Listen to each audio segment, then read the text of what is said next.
Have you ever heard of the death clause in music licensing and contracts? Oh, where they own your shit if you die? Yes. Yeah, I know. That's awful. I hate that.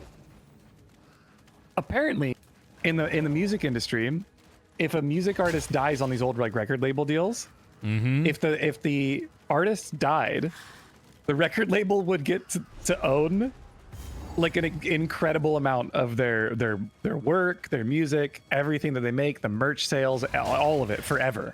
Yeah, why do you think Tupac is a hologram now? Did you know that it's written in most contracts if you're a record label that if your artist dies, you're allowed to take a life insurance policy out as the record label worth 10 times the normal life insurance policies that a human can take out. Because you're protecting the cost of like being representative of like a celebrity. I hate everything about that. That incentivizes you to kill an artist. So that's what this documentary is about. Apparently, organized crime was very early into the music scene in Hollywood and stuff. And they actually have been proven to kill artists to up the value of the music. Oh, that's scary. You got to send me that shit. Yeah, it's on YouTube. I'll show you the documentary. It's really cool.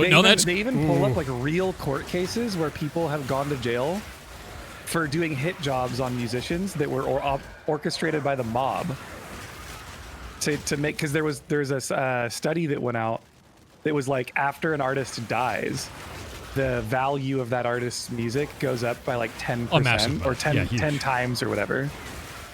Crazy though, really fun documentary. It's called Dude, The Death Clause. I'm really glad we don't have those types of things in the streaming world. You know, I'm sure they do. Maybe VTubers should look into their contracts. I think just maybe a little bit. Maybe they should. It's just a tad. It comes down to the entertainment industry. Any facet of the entertainment industry is so evil and corrupt. Dude. It's really bad. Yeah. Yeah. Why is it every time I see a VTuber agency, it always turns out evil? I don't know if they're that evil, like music industry evil, but maybe. Well, I don't know. I'm sure that we'll find a lot of, and in the future, I don't know if agencies are even going to be a thing anymore. I hope they're not. Like, one of the things that I talked about before is I don't like any of the agency kind of stuff. I don't like any of that. It really reminds me of multi-channel networks on YouTube, and none of that ever turns out good for the creator. Never. Yeah, I agree. It's like having an HOA. It's just embezzlement and shit. That's it. Yeah. I'm going to try and find a link to this documentary real quick.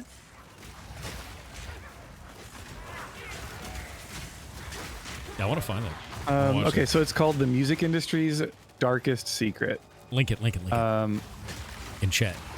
So the goblins may have it as well. Because I want to see this. I want to see the evidence that they have. Because that's a crazy claim. And it's one of those claims where I'm like, kind of true crimey about it. It's like, oh, but that's true. You know, like... Yeah, there you go. It's in the chat. I love true crime, so this stuff pops up for me all the time. I just put in the chat. It's got 3 million views. Like, this is a pretty good video. They also go into like really cool. Yeah, they go into really cool stuff about how the mob used to play the charts and like the America top 50 music charts is actually a complete and total lie. Oh, I'm not surprised about that. Yeah, it's all gamed.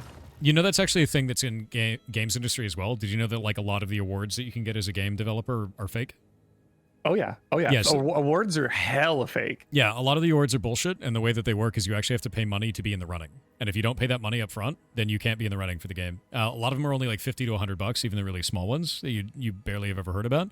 But if you're not willing to pay the money, they're not going to put you up for game of the whatever. Yeah, it's a whole thing. That's crazy. And if you pay in and you don't win, you don't get your money back. That's just how it works. Dude. That's how it works. Yeah. I put it all up on Develop That Games. It's been up there for years. Do you know who Devin Nash is?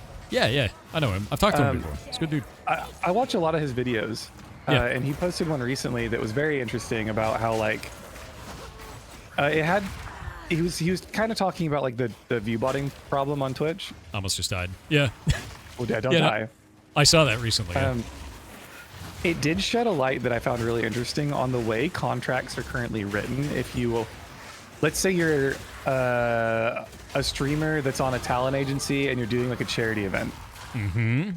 Well, there's multiple contracts involved with anything that's going on, right? Like, so like you've got the streamer, then you've got the charity, then you've got the talent agency, and then other times there's even other groups that are involved with contracts. Yes.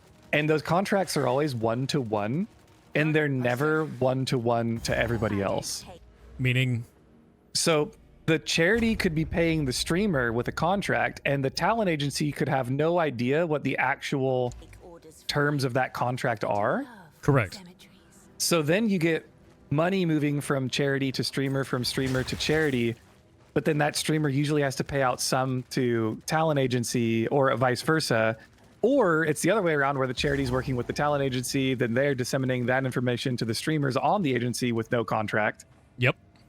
So even like money is just, it can go missing really easy. You know? Like that, yeah. Then you end up with Iron Shoujo or Iron Mouse and V Shoujo, right? Yep. That's exactly it. And like one of the things that I made really clear is I don't have contracts when we do charity events. None. Yeah. We don't do a contract at all. Like when we did one for Humane World, or Humane Society, back then it was Humane Society of the United States, you guys raised $150,000 for them, and we didn't do any contract with them at all. I don't get paid for that. That's all goes directly to them. And the other one that we're doing is we're going to be doing Humane World for Animals, because Humane Society of the United States is now rebranded, which is kind of cool. So we should be doing that in October. Should be a lot of fun. But yeah, I don't do any contracts for that shit. I know those exist, but that's not... I don't think if you're doing a charity event, for me, I don't think that I want to make money off of that, if that makes sense. I agree. Like, people will support me for doing the charity event, but I don't want a contract from the charity taking money from that's weird. Yeah, I've done a charity event before with a group. Yeah. Where like we had decided on the charity we were going to use, and then the leader of that charity event was like, "A last minute, we actually going to do this charity."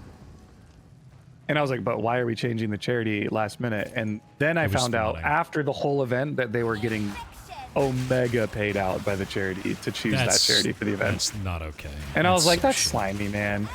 Yeah. It's ethical to cover costs. I mean, it can be. Yeah, but I mean, to be real with you, when I do an event on stream, when we do some big thing, you guys support me more than I need for any of that stuff. Even ad revenue can do that kind of a thing. Just watching the stream supports the streamer. A lot, actually. So, like, I never want to do that.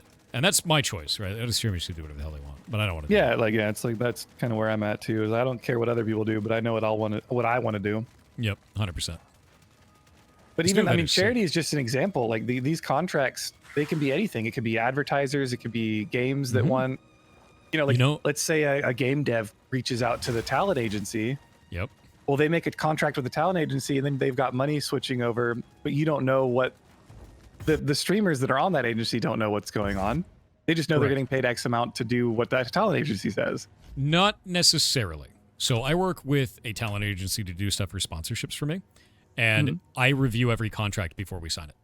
And I know the entire terms of the deal, and I get to set whatever rates I want. So if we work with an indie studio, I always drop the rates by I think it's 90%, something absurd.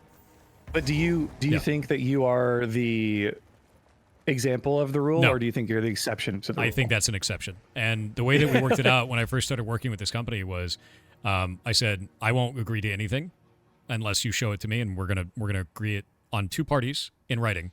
They have to agree and I have to agree on the contract before we go forward. If I don't agree, we're not doing it. And that's that. And I've turned out a shitload through them. Companies that I can't align with, stuff like crypto shit or like weird bullshit like that. It just pisses me off. Interesting. I love how we're podcasting again, by the way. We're always podcasting.